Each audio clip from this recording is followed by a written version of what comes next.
जय Sai Ram. Welcome to बंदे हैं हम साई के। बाबा की कृपा से आज आपको बहुत सुंदर बाबा का एक एक्सपीरियंस बताने जा रही हूँ। ये जो डिवोटी हैं ये बचपन से बाबा को मानती थी, जानती थी, ये सब कुछ था। लेकिन जैसे जैसे ये बड़ी होते गई ना, तो इनका स्पिरिचुअलिज़म में भी काफ़ी विश्वास बढ़ता गया और धीरे धीरे करके बाबा जी को और ज़्यादा जानती गई और विश्वास होता गया। तो ये पूछती थी बाबा से कि बाबा तुम इतना कुछ कैसे मैनेज करते हो, हमारी ये बात वो बात, और सिर्फ मेरी नहीं अपने तमाम भक्तों की।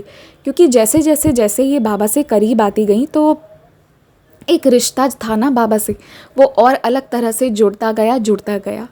लेकिन इनके संघर्ष के दिन वो ख़त्म नहीं हो रहे थे। एक के बाद एक चैलेंजेस इतनी आ रही थी जिसका कुछ समझ में नहीं आ रहा था कि क्या होगा। और इतने मेहनत करने के बाद भी, इतने प्रयास करने के बाद भी कहीं पर भी अच्छा पॉजिटिव रिस्पॉन्स नहीं आना, तो एक इंसान टूट जाता है। तकरीबन 5 सालों से तो ये बहुत घिस घिस कर मेहनत कर रही थी। कोई रास्ता इन्हें नहीं दिख रहा था। लेकिन हाँ, इनकी भक्ति का मैं दाद देती हूँ कि इन्होंने बाबा जी को नहीं छोड़ा और उन पे विश्वास बनाए रखी। क्योंकि ना बाबा हमें नहीं छोड़ते हैं, पर हम कभी कभी बाबा को छोड़ देते हैं। हम नाराज़ होना, लड़ाई करना, सवाल पूछना गलत नहीं होता है। उनकी तरफ पीठ करके भी बैठ जाना कि जाओ मैं नहीं बात करी तुमसे, वो भी ठीक है, चलेगा। लेकिन ना कम्प्लीटली डिटैच हो जाना कि आज से साईं बाबा मेरे लिए कोई नहीं है और उनसे कोई मतलब नहीं रखना, एक बेसिक इज़्ज़त ना देना, जब ये चीज़ पे हम उतर जाते हैं ना तो वो गलत है। वरना लड़ना, गुस्सा होना वो तो चलता रहेगा और बाबा भी आपको मनाएंगे। और कभी बाबा गुस्सा होंगे ना तो आपको भी सॉरी बोलना पड़ेगा। ये ऐसा ही चलता है, ये मजबूत कर देते हैं चाहे हम कितने भी मजबूर क्यों ना हो, है ना। तो ये बाबा करते हैं। तो इन्होंने भी बाबा पे विश्वास रखा। हमेशा पूछती थी कि बाबा कैसे क्या करते हो। और इन्हें जॉब की बहुत ज़रूरत थी।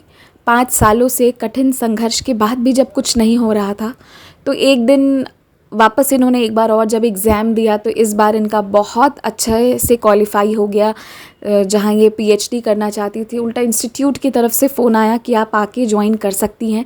तो इनका जो डिज़ायर्ड जॉब था, जिसके लिए इतनी मेहनत कर रही थी, वो बाबा इन्हें दिलवा दिए। कभी कभी मेहनत करते हैं ना हम और बहुत कोशिश करते हैं, सारी तरफ पर लगता है कि कुछ नहीं होगा या शायद हमारी किस्मत ऐसी ही है। लेकिन ना वो एक मोमेंट है जहाँ कॉम्प्रोमाइज़ नहीं करना है, जहाँ उठकर खड़े होना है। क्योंकि हम सबके वजूद की इस समय को भी तलाश है ना।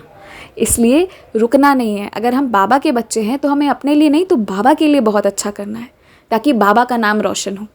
इसलिए हमें अच्छा करना है और इसलिए हम हार नहीं सकते हैं। We cannot afford to lose. ठीक है, हम हमेशा जीतने के लिए ही बने हैं। जीतने इन द सेंस खुश रहने के लिए। और वही चीज़ फिर इनके साथ हुआ। इन्होंने जिस चीज़ के लिए मेहनत की तो इन्होंने कॉम्प्रोमाइज़ नहीं किया, तो लास्टली इन्हें इनका डिज़ायर्ड जॉब मिल गया। वो तो मिला ही मिला। उसके बाद ये बाबा को बुलाती थी, सपने में बाबा जी दर्शन देते थे। एक दिन जो बाबा पत्थर पर बैठे हुए हैं ना, जो डीडी नरॉय जी के द्वारा बनाया हुआ पिक्चर है, इफ़ पॉसिबल तो मैं उसे यहाँ अटैच करूँगी, नहीं तो कम्युनिटी पोस्ट पर लगा दूँगी। तो उस रूप में बाबा इन्हें इनके घर के दीवार पर भी दर्शन दिए थे। तो ये बाबा हैं, ये कुछ भी करते हैं, ये अपने भक्तों का मन रखने के लिए किसी भी हद तक जा सकते हैं। ये तो बाबा की बात है कि वो अपने बच्चों से बहुत प्यार करते हैं। और इसलिए हमारा फ़र्ज़ है कि सारा दिन एक समान नहीं होगा। कभी अप्स रहेगा, कभी डाउन्स रहेगा, और कभी कभी बाहर से कोई आपको कुछ नहीं बोलेगा पर अंदर से आप दुखित हो जाएंगे, अंदर से आप निराश होंगे, टूटेंगे, सब कुछ होगा। ये सब नॉर्मल प्रोसेस है। लेकिन तब भी बाबा को नहीं छोड़ना है। अगर आप लो फील कर रहे हैं वो भी आपको बाबा से कहना है। हार रहे हैं वो भी बाबा से कहना है कि बाबा आज तुम्हारा बच्चा हार रहा है, मदद करो। और बाबा ज़रूर मदद करेंगे।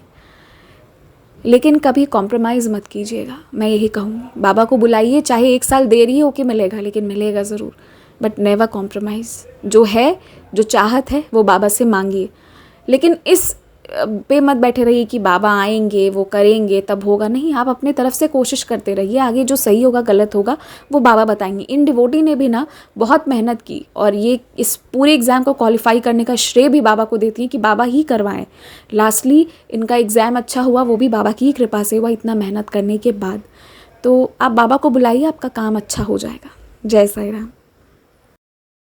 जय साई राम। अगर आप भी अपने एक्सपीरियंसेस हमारे साथ शेयर करना चाहते हैं तो हमारे व्हाट्सएप नंबर जो आपकी स्क्रीन पर भी मेंशन्ड है 6206008273 पर भेज सकते हैं। कृपया इस नंबर पर कॉल ना करें, कॉल पिक नहीं किया जा सकता है, लेकिन आप अपने एक्सपीरियंसेस हमें लिखकर ऑडियो या वीडियो के फॉर्म में भेज सकते हैं। आप चाहें तो हमसे इंस्टाग्राम पर भी जुड़ सकते हैं। इंस्टाग्राम का पेज आपके स्क्रीन पर शो कर दिया जाएगा।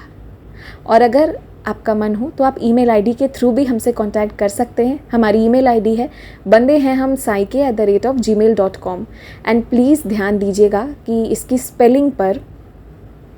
स्पेलिंग पर मेल भेजिएगा। बहुत सारे लोगों की ये शिकायत होती है कि उन्होंने हमें मेल किया पर वो जा नहीं रहा है, तो स्पेलिंग पर ध्यान दीजिएगा। बंदे BANDE बंदे हैं, HAIN हैं, हम HAAM हम, साई के SAIKA @gmail.com। आपकी स्क्रीन पर ईमेल दिया गया है। I request all of you कि please correct email ID type कीजिएगा तो आप हम तक पहुंच पाएंगे।